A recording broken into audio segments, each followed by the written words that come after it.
So first of all, I would like to leverage all the data presented in the morning sessions, looking at the importance for sure of approaching the digital revolution in a more systematic way and not just by chance or just by trying to make experiments.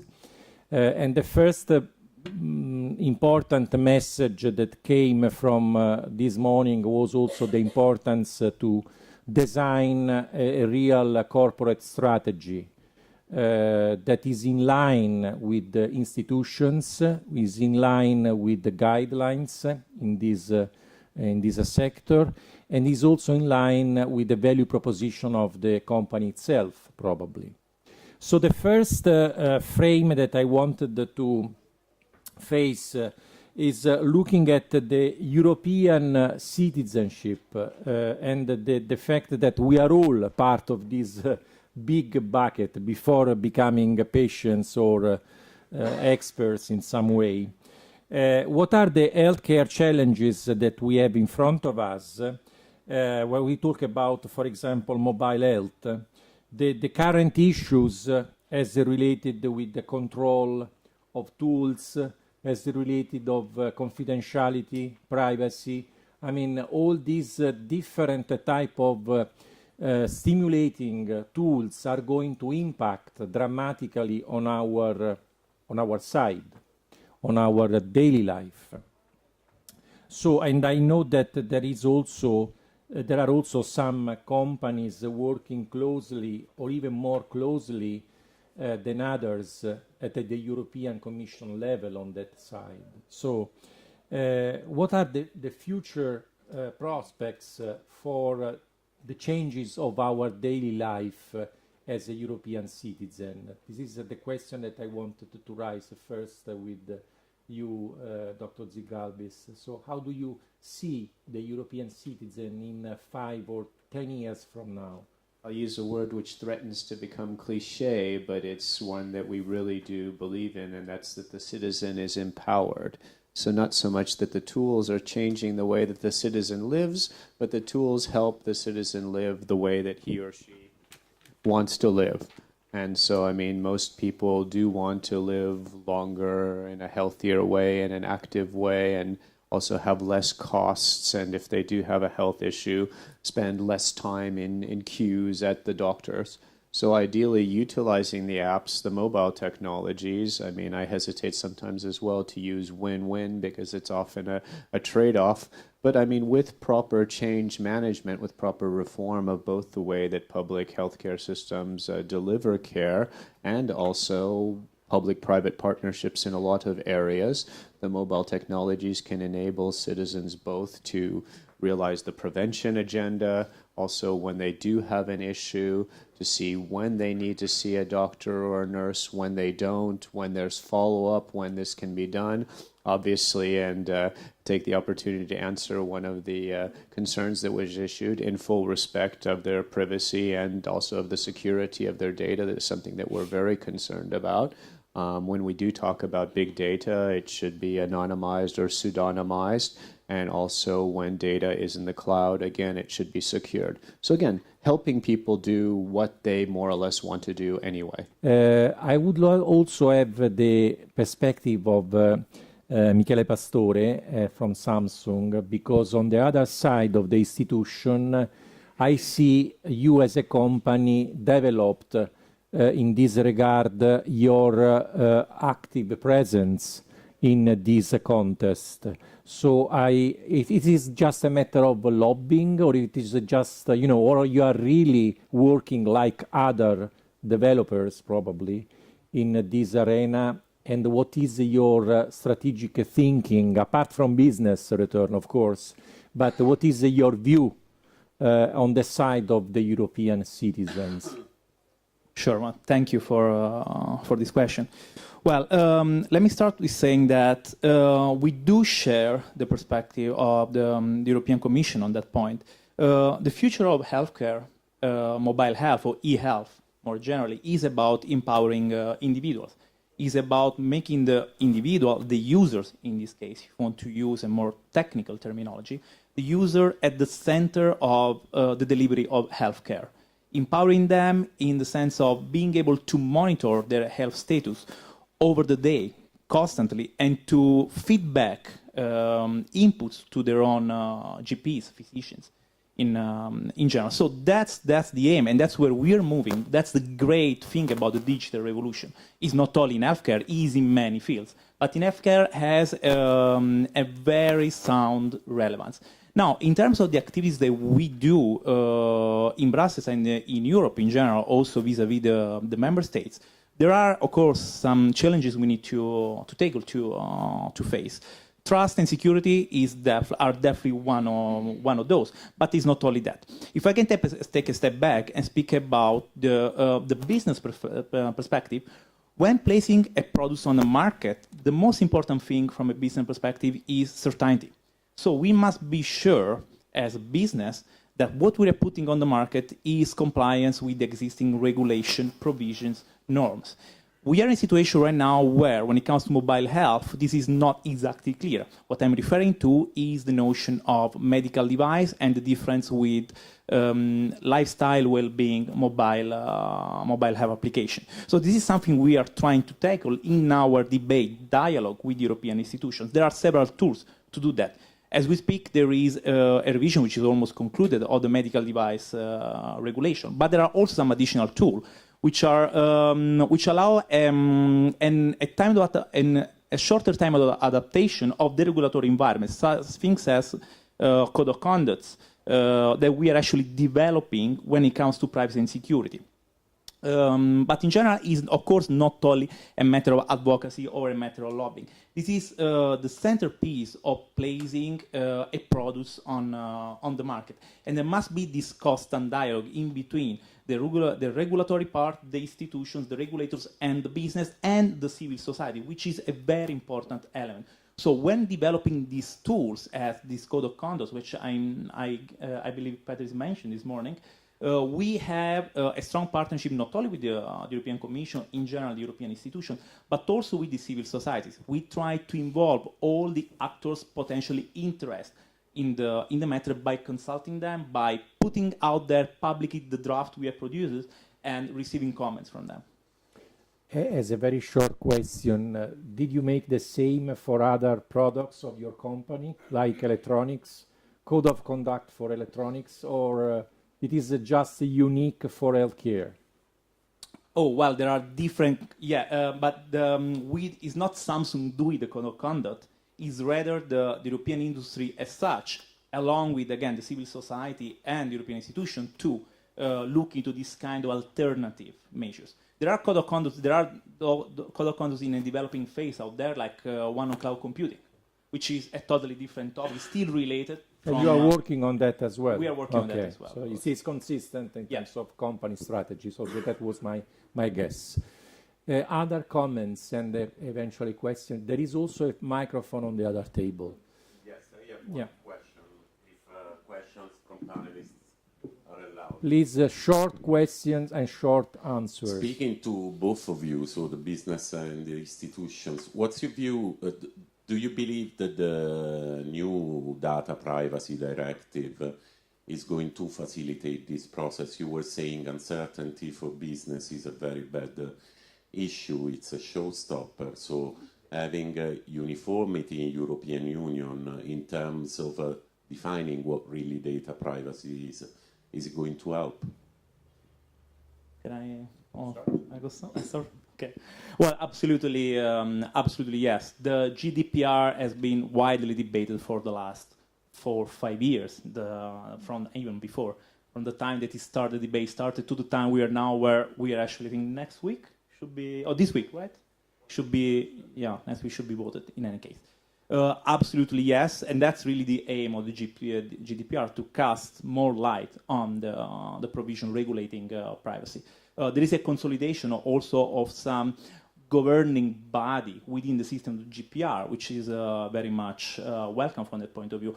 We do not really have a pragmatic return, in the sense that this is not in place yet, so I cannot comment on the actual effect of it. But in general, yes, and that's what we were looking for. And just to mention that the code of conduct on privacy and security aspect on mobile health application that we are developing is already tailor-made for the provisions which are in the GDPR. As you can imagine, I'll also be positive. We're moving from a directive to a regulation which will be directly applicable. Some of you may have noticed, I mean, there is a part that is decentralized on health, but through codes of conduct like this one, and one that is under discussion in the medical research community, I think we can come in a flexible way to solutions that will meet the needs of the actors in this area. And I think it's very positive, something that we proposed some time back, that the health data is sensitive data as it was before, but now it is treated separately, because different from some of the issues like political beliefs and sexual orientation, the health data is data that almost everybody wants to flow freely when they're being taken care of, for instance, in a hospital, between those taking care of them, but doesn't want, in most cases, to go outside. So it's a special case. For instance, some of the political and other information, people might want to keep it private, but the health data has an aspect that needs it to flow for the benefit of the patient who's being treated. So I think this is a good argument for individual treatment of this area, which the regulation does take now. I just have another point of curiosity, because while drugs are really localized country by country, mobility and mobile health has no frontier. So what about the other continents? I mean, we talk about the code of conducts for mobile health application in healthcare in Europe, but you might have, of course, intercorrection with the FDA-based countries or other continents. So have you asked yourself this type of issue? Of course, we have regular contacts with Department of Commerce, FDA, FTC, the U.S. Department of Health. In fact, we have a memorandum of understanding on e-health with the United States that just renewed its roadmap, or is in the process of renewing its roadmap, and it will now have a part on innovation ecosystems, which is also one of the themes being discussed here today. And it's also very interesting to note that the Code of Conduct Drafting Group has Samsung, Apple, Google, I mean, a really global reach, not just our European companies. Yes, indeed, we do look at other regions, and that's in the nature of multinational companies. To some extent, also, this is not really a problem for multinational companies, because they do have the resources to comply with the regulation provisions in several regions of the world. But in any case, having not really an harmonized system, because it's a little bit of a unicorn in that sense, but having a system whereby we have similar provisions is definitely a plus. So yes, we do interact with organizations in other regions, both from the regulatory institutional side and also at business level. Very good. Any? Sometimes I look to the audience as well. Okay, I would move a little bit more when we talk about doctors and patients, digital naive in the next years, and what is the implication for that in terms of strategic views and future scenarios. I mean, we are looking to the interaction between different healthcare providers and patients in a different manner, probably, as compared with the past, and also the new opportunities that the companies may leverage in this new business scenario. I think that, Reinbert, do you have any comment on that? Also looking at the doctors? Yeah, absolutely. Yeah. So when you look at it from a content provider perspective, so that we as Elsevier are, well, of course, we do see an increase in mobile usage, both of patients and healthcare professionals. So that's something that we as a publisher and content provider need to be totally aware of. The second thing, there's an increasing need for education.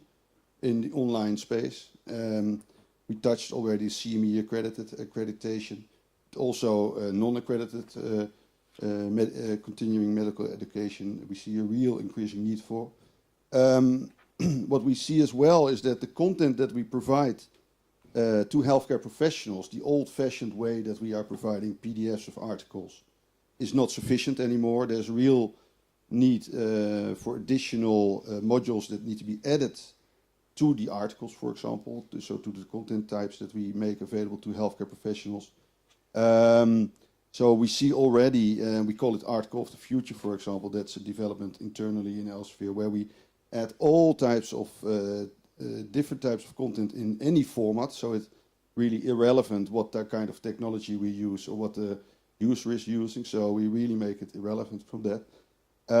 And what we see, and that's a new space for us, is patient education, high need for that. From our partners in the industry, so as well pharmaceutical companies as societies, the medical societies, they really they want to move into this area, but they're not sure how and how they should do that. And there's a real question for us, okay, how can we help modifying the content that we already have in-house, that we already have? How can we modify that in such a way that it's also available in the right way for patients? So that's a real new area, but for sure something that we are moving into. One big threat that I see is that, especially to pharma companies, are the regulations and the unclarity about regulations per country, and also the different compliance issues that are out there. So that's a real threat to innovations in the industry.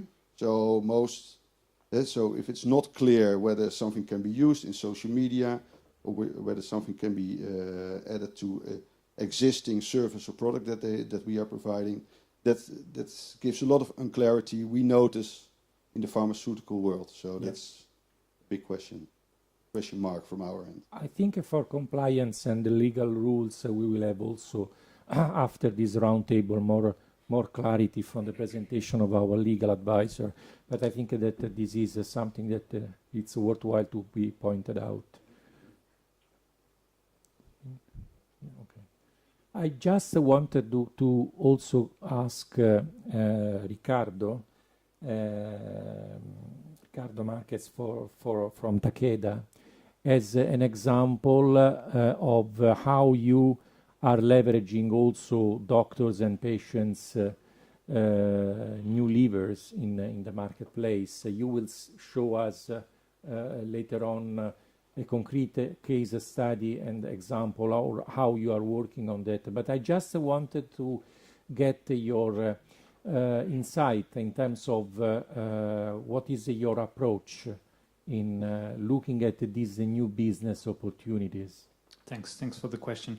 So I think the big challenge here is, and something that we are really committed to, is obviously provide meaningful scientific updates and scientific information to specifically physicians.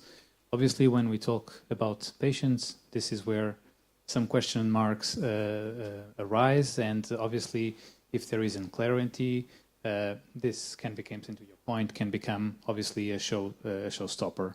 But I believe that there is a lot that we can still do, and some of the concepts were mentioned earlier about collaboration and about partnerships, and this is mainly the way that we are pursuing this view. And there is a lot that we were doing in the past, like sponsoring CME events and providing valuable content to the physician populations. Now, with the technology being an enabler, we can obviously push forward this frontier and make this content more relevant and more, let's say, attractive and to a bigger reach of the audience.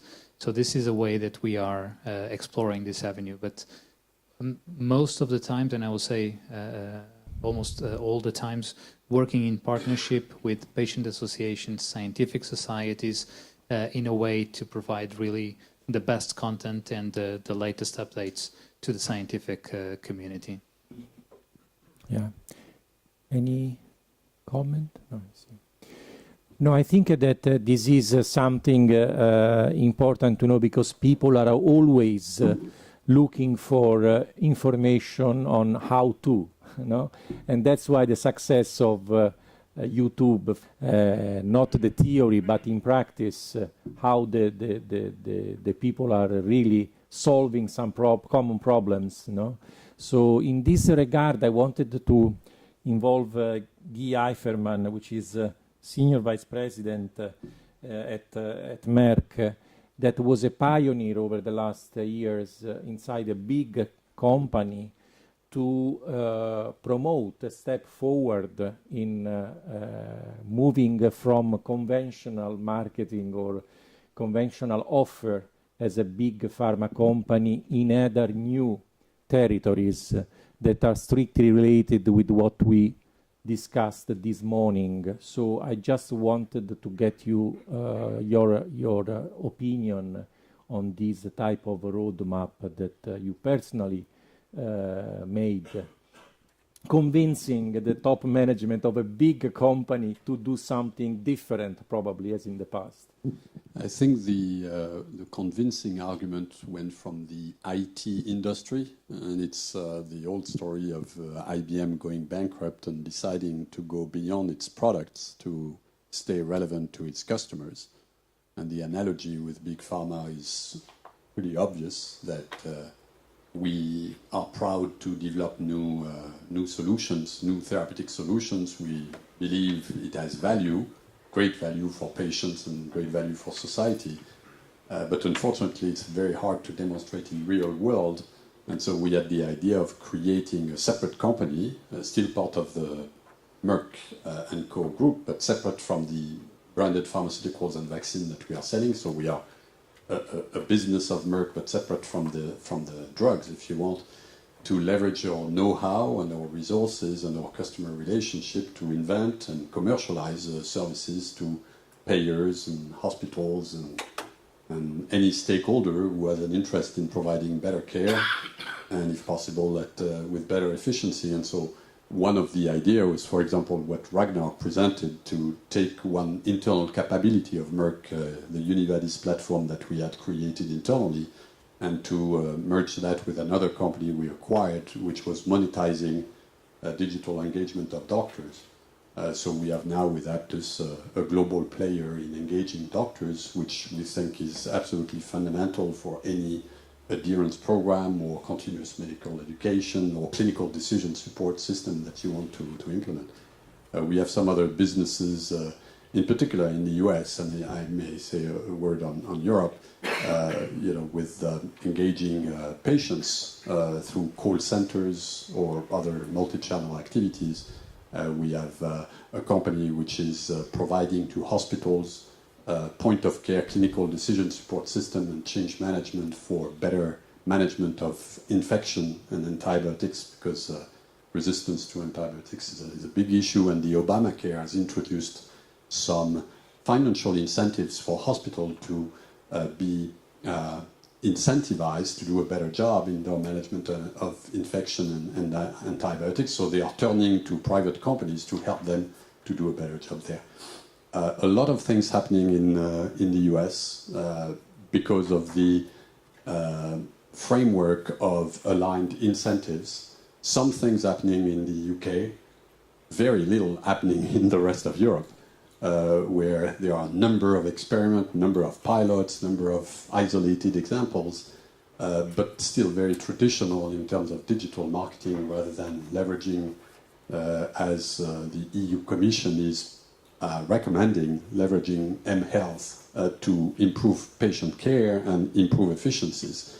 And one example is remote management of high-risk patients, keeping a patient at home and with a few sensors to, vital signs, and to help them to be monitored and get some alert to nurses or healthcare professionals to avoid unnecessary hospitalization or incidents, would save tons of money while improving patient care.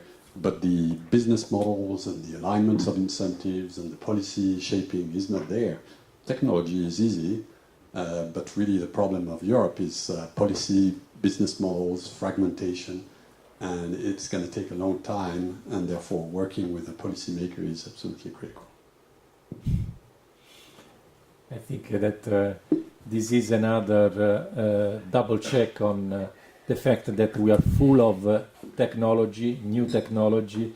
The point is the human being and the ability to use it in a very complex environment.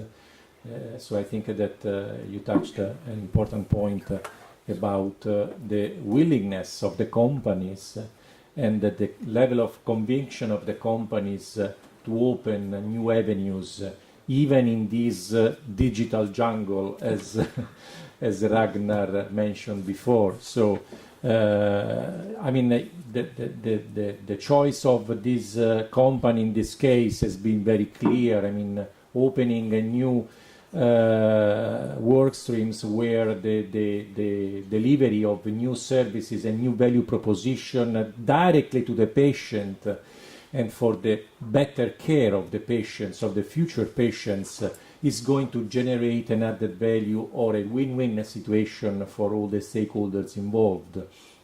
So this is something also probably relevant for this discussion. So instead of looking only at one way or one reason to believe as a business objective, why don't we look at also other implications for win-win situations? So this is something that is really interesting. And also the entrepreneurial footprint that in this case Aptus have presented with this incubator of different type of players moving in the same arena, in the same direction, of course, based on the coordination of the investors. I think it's another interesting model. So it is not only the single company, but it's also a collaboration of different companies with this smart, different value proposition in each of the players.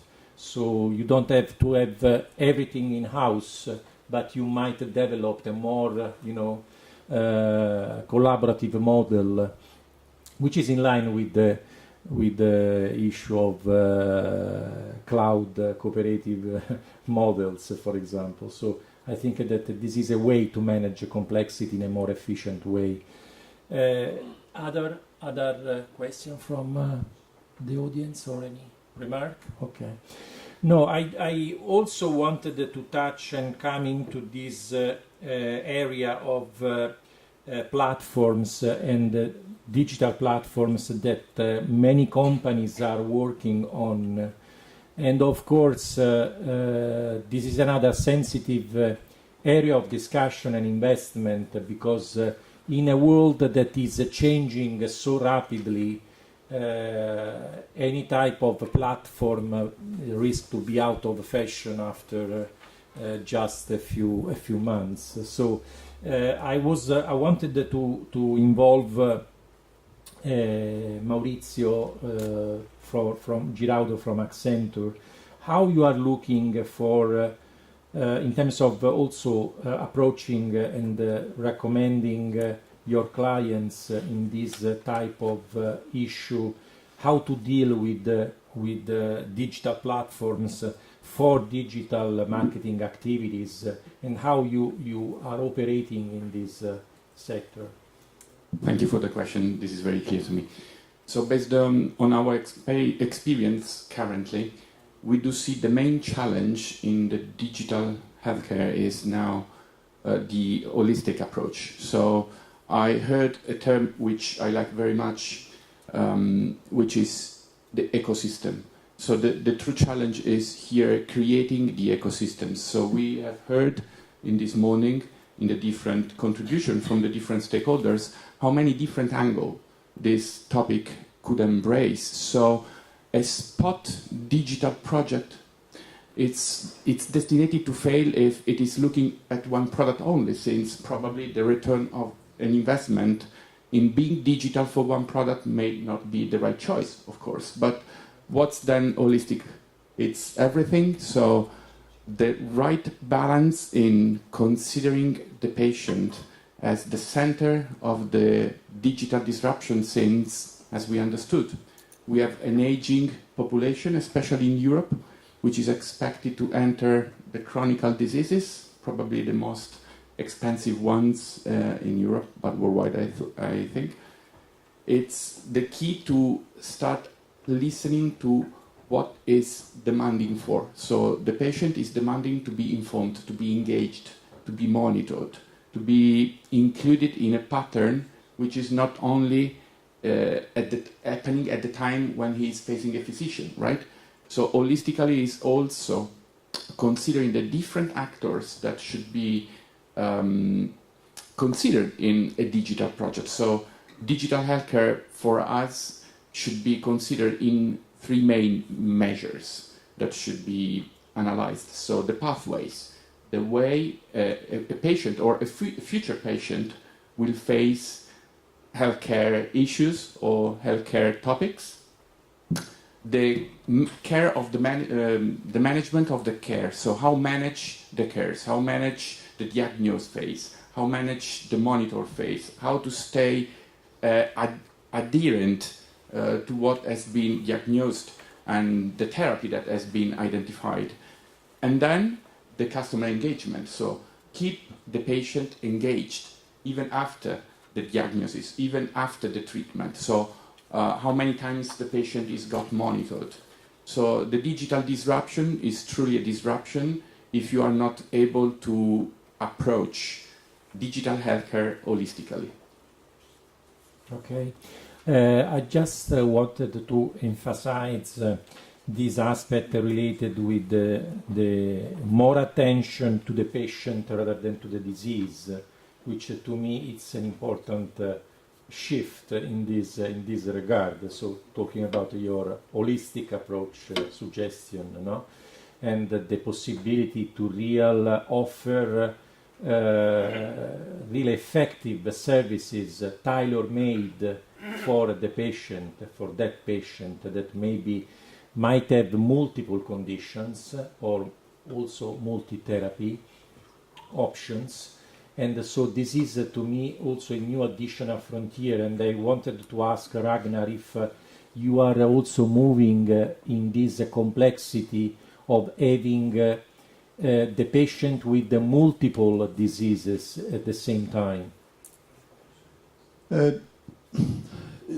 In terms of what we're doing from our side right now, we're for the European environment or the European community, it's not so much focused directly to the patient. It's communicating via the physicians, so via the healthcare professionals. That's where we have the environment that we know the best, and we know the regulations, we know how to do it, and we also have the touch points, which is another important aspect of being able to communicate online, is to have the touch points and know who you're communicating to, so you can have that ongoing communication moving forward. Currently, today, in terms of patients, it's they're out there a lot. We're all talking a lot about the importance of the patients, but our current ability to engage with them in a meaningful way is actually very limited. So I think we can make a bigger impact by going through the healthcare professionals and focusing our efforts there, actually.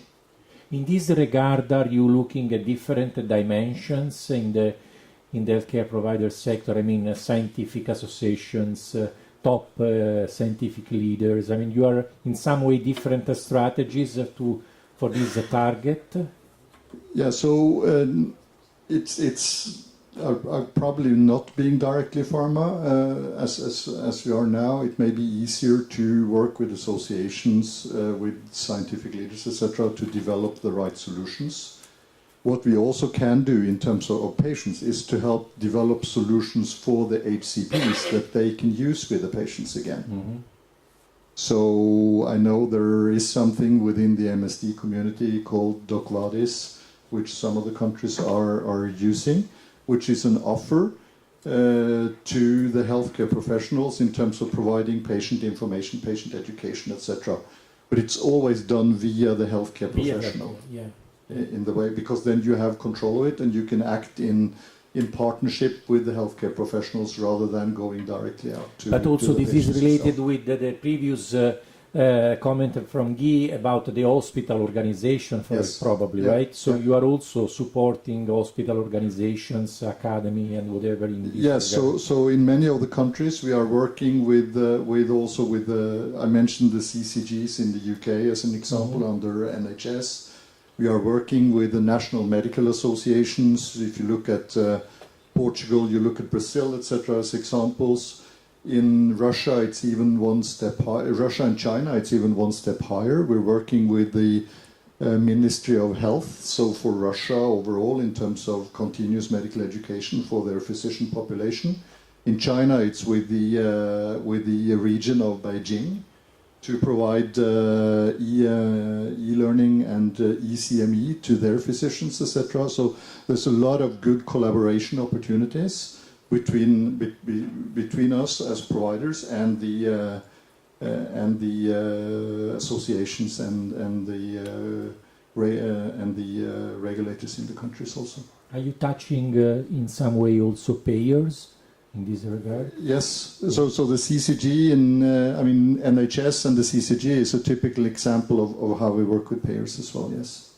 I think this is another component that we didn't stress this morning, but of course, in this search for new tools to improve care, I think that the added value of having multi-channel opportunities is also for the payer's point of view to invest better in terms of investment for the patient's healthcare. So yeah.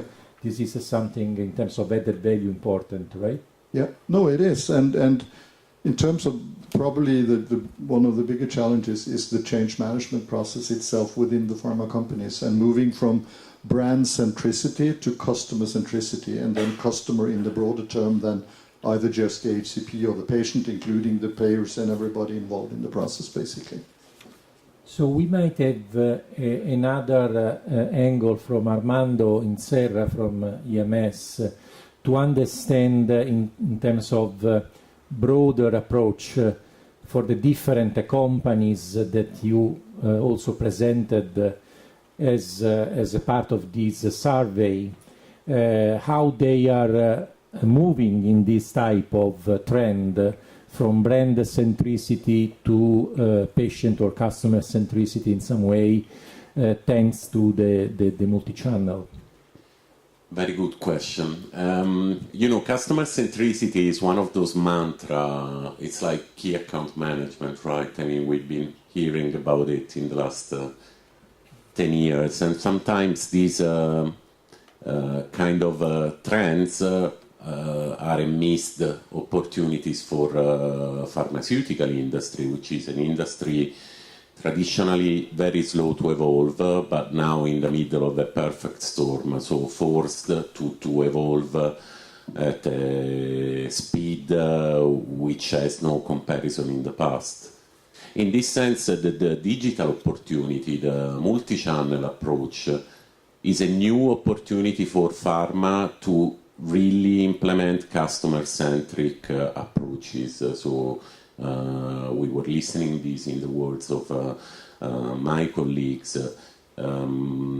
Pharmaceutical business in our times is very much a matter of partnership in an industry that, because of its founding characteristic, has always been very reluctant to take part to partnership. And now when you hear us speaking, I mean, people from different angles of the business are participating and having partnership with payers, with scientific association, with patients association. So customer-centric, yes, it is an objective for those companies who are investing in multi-channel. Bearing in mind that customer definition in the pharmaceutical industry is complex. We always say it's a multi-stakeholder environment. So the customer could be at time the patient or the physician or the payer to simplify it. But several companies are leaving the digital opportunity as an opportunity to implement a customer-centric approach, particularly because digital, more than other information channels, let me say, or information levels, requires the knowledge of your customer preferences. All of those, I think we said it before, all of those multi-channel models and initiatives which are designed and implemented without listening to the customer, they won't work. They simply won't work. That's clear. I think this is quite clear. Just another provocative questions from the fact that we just touch sometimes during the day the toolkit needed. I mean, again, the dilemma is how much the companies and the different stakeholders need to escalate the pyramid of the knowledge in the digital marketing world in order to be minimally equipped to deal at least with the outside resources, for example, or with the agencies or with other stakeholders, and not thinking to do everything in-house probably, but even just to interact with professional digital marketeers. I mean, I think that you need some basic skills, right? And probably these are new skills needed. So what is your opinion, Herman? Indeed, if you refer to the way we were presenting our survey this morning, Samuela was telling us we identified kind of 6 major key pillars for MCM implementation, things like strategy, measurement, technology, capabilities. All of these are needed in a mix to success in the digital world with the multi-channel approach. The main gaps being on capabilities, for example. I think I was saying it before when we were discussing one of the presentation. For the first time, at least in my country, take it as a partial view, for the first time I can see, for example, digital managers in pharmaceutical companies coming from retail business or financial services or media agencies, for example. So digital is kind of opening up the pharmaceutical business for recruiting new competencies outside the usual pharmaceutical business. Is this enough, in your opinion? It is a start. It is a start because one of the major difficulties in the late evolution of pharmaceutical industry is that given the level of regulation of the industry is very close to the outside world, to the other industry. So this process of melting with different capabilities is beginning. It is also happening at different levels. I mean, when we work on a redesign of business models, given the complexity of the stakeholders, given the complexity of the decision-making process now, think about funding an innovative HCV drug, for example. You need to bring different competencies at the table, and you need to define business models with new roles, for example. And some of the companies which are present here are already doing it for biosimilars, for example, or other drugs, other therapeutic areas. So it is a beginning, and do consider that digital by itself opens up because it increases the level of exchange and the level of collaboration. We need to do now, if we simplify and we say digital can be used for information, for interaction and for services, we are using digital quite a lot for information now. We are starting to use it for interaction, which is more difficult than simply informing. We need to use it for services, for providing services, again, to simplify, to physicians, providing services for the patients to physicians. Digitalization means there are several examples of these several percentage points of saving time on paperwork. It means to be able to spend more face time with the patient, to be able to see more patients in a day and to dedicate more quality time to the patient. And when we do primary market research and we speak to physicians and we ask them, what do you need? Pharma companies want to know, what do you need? The first thing they tell you is, I need more time. I think that this is going to change completely also the roadmap of life science companies in general for the future. And the example that Guy Eiferman made about the IT is an important example. And by the way, I also just want to mention that just 1 week ago, FDA approved the first drug produced by a 3D printer.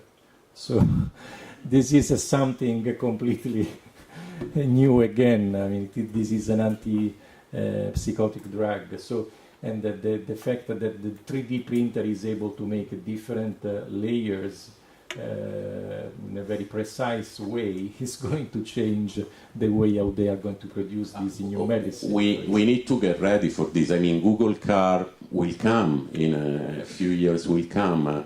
3D printing of human organs for replacement is almost a reality now. I mean, I'm sure you've all heard, in congresses, things like exponential organization and the speed of evolution that comes from digital. Those things are coming. I mean, look at our smartphones and think about the way it was 5 years ago.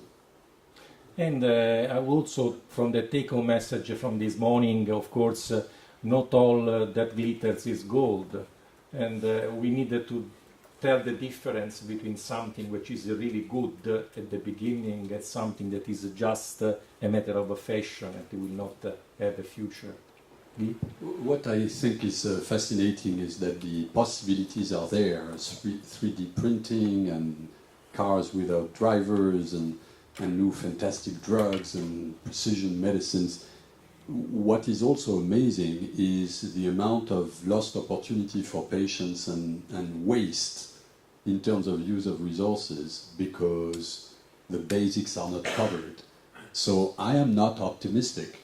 I think that all these possibilities are there, are not going to be used in Europe if we continue that way. The business models are not there, the reimbursement schemes are not there, the regulations are complicated to enable, the market is fragmented. It takes a revolution in policy shaping for even very simple things to happen. A simple thing such as reimbursing prevention program like preventing diabetes. Last week, the Secretary of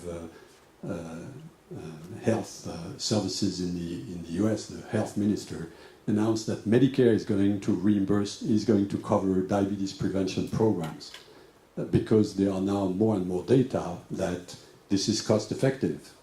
But when you have most of the European markets where the doctors are still fee for service, and therefore have an interest, a business interest, to see the patients coming as frequently as possible to their practice to make some money, it's not a good starting point. So there are some fundamentals, business model, policy aspects which are not covered to give the opportunity for the patients and for the system to benefit even from simple things such as a coach by phone.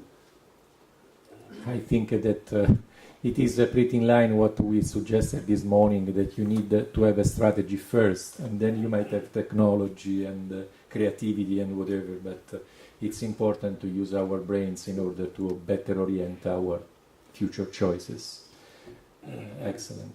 So I think that we are almost at the end of the roundtable. I just wanted to add another piece of information in this puzzle, because we talked about many aspects, and I just want to complete this framework looking at the localization of the resources available. So in other words, we are talking of Silicon Valleys.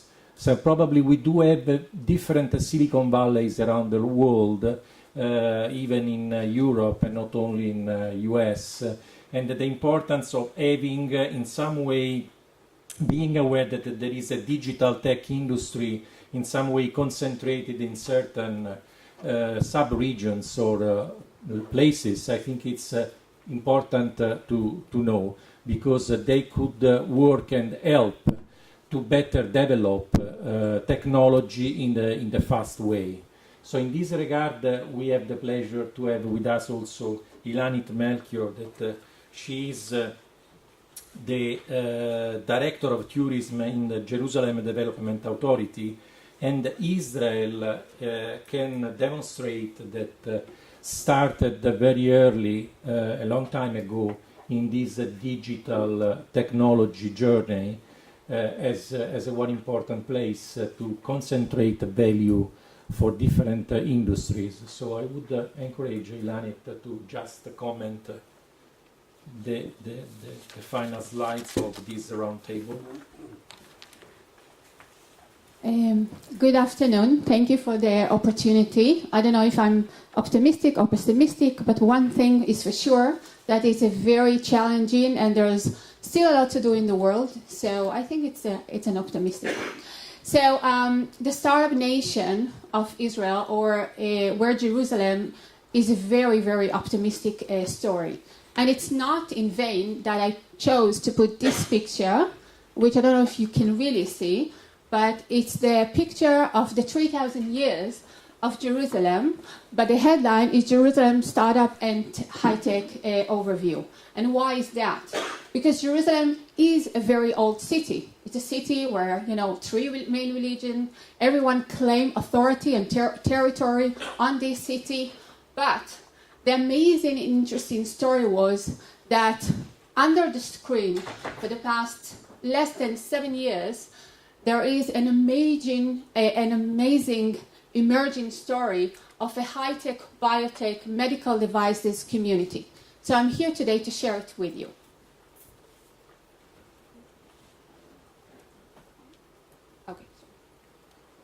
Okay. So there was a survey. There's a lot of them always, but that was run by a company called Compose, which actually analyzed the world by the different, not only countries, but regions. And Jerusalem was chosen to be on the world's top 50 startup cities. Obviously, you can see that when you look at the world, Europe is obviously leading, and Jerusalem is a partner to this whole revolution that is actually happening these days. And the Time magazine have been chosen Jerusalem to be on the top 5 tech hub cities around the world. And this is an amazing story. Because when you think about it, if I would take now hundreds of people around the world and I would say the word Jerusalem, they would say old city, they would say religion, they would say conflict, but they would not think this thing, right? So what happened actually was that more than 10 years ago, me and a group of 3 or 4 more people joined together with the current mayor of Jerusalem, called Nir Barkat, that he is himself coming from the high-tech world, by the way, did an amazing exit in a company called, on a safety company called Checkpoint, which I'm sure that you all heard of.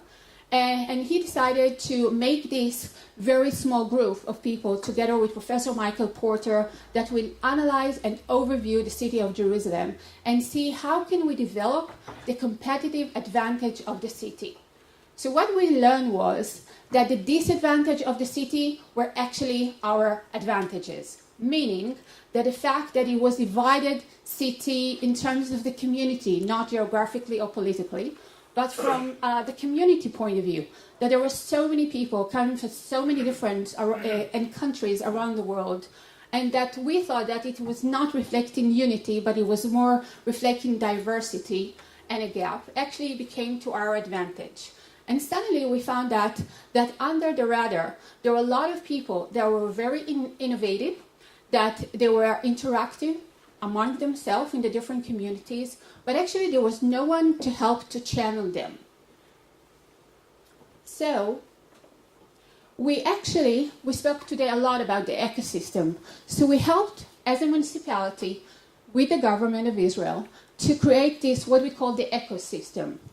And in the ecosystem, there are a lot of ingredients that you have to make them in order to make sure that it will be something that will be a success story. So obviously, the community is something very, very strong. And it's a very vital and strong thing in the city of Jerusalem. The academia, mentors, obviously finance, companies, innovations, a lot of things that are making this ecosystem. And actually, it was all there. But there was no branding. It was not wrapped. The world didn't know about it. We didn't know about it as a city. So actually here I mapped for you the ecosystem a little bit more in depth, where you can see that the leading academical institutions actually are based in Jerusalem, but are not only leading in terms of locally, but also from international point of view. I don't know if you know, but Jerusalem, the Hebrew University, is ranked among the top 10 universities around the world in the same line as Harvard University and Yale University. And that is an amazing story, but we didn't know how to utilize it. When we're talking about R&D center and multinational cooperation, so we have our own local, but we have also international operation. Merck is one of them, Cisco is one of them, but Teva, which is an Israeli company, is located and based in Jerusalem. And the government and what we call the accelerator and hubs, what we did here is that we were thinking, okay, so if we are the government or the municipality, what is this that we have to do or not to do in order not to be in the way of the private sector, but what can we do as a public sector in order to accelerate the process? So we started to give grants, we started to do events, we started to brand. Obviously, it was based on a strategy. And there's a lot of investor communities in Jerusalem. Why? Because we have a lot of Jews coming from, especially from United States. They have a lot of money. They look for new opportunities, where and how to invest their money. And once they found out about this whole ecosystem, they started to develop their mechanism of investment in Jerusalem. So where are we now? So we started at 2012. We went to the government. We asked for a very big grant. And when you look at the numbers at 2015, and if I had here 2016, you would see also how does it accelerate and emerge, that the active companies of startup in Jerusalem, including medical devices, and in a second you will see also the internal pie, is actually really growing in a very dramatic numbers. So we're talking about more than 200% since the time that we just started. And not only that, but every year we found out that we have an extra new companies that are partners to what have been started before. And that is actually reflecting the fact that we are a very, very innovative society, by the way, not only in Jerusalem, but also in Israel in general. Why? Because in Israel, we're talking about patients before. They not only ask one doctor, they will question 10 doctors, they will Google, they will ask their friends overseas, they never trust an answer that they get. But that brings them all the time to develop new things. So when we look inside the startup community by sectors, and what is important for us, relevant to this conference, you see that on the medical devices we're almost 18%, on pharma biological more than 12%, and on digital health 4.3%.